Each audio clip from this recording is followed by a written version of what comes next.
I always thought my true crime podcast was just a hobby, a way to share my fascination with the darker side of human nature.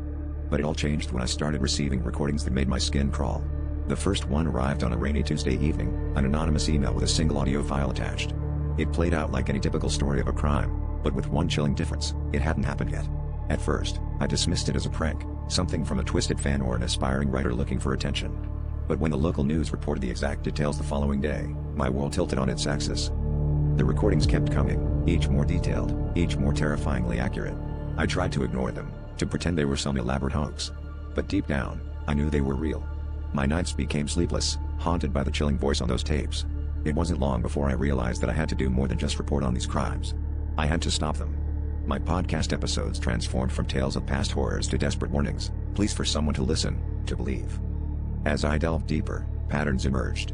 The recordings were not just random, they were connected, pieces of a larger, sinister puzzle. I became obsessed, my life consumed by the voice in those recordings. I started to recognize the subtle clues hidden within each one, directing me to locations, potential victims, and even perpetrators.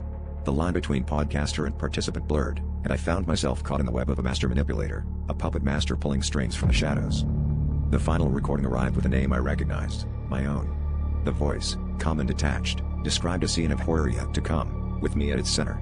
I listened in frozen terror as it detailed the end of my story, the culmination of all the twisted tales I had unwittingly become a part of.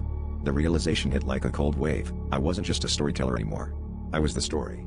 And somewhere out there, the person behind the voice was waiting, watching, ready to make their final move.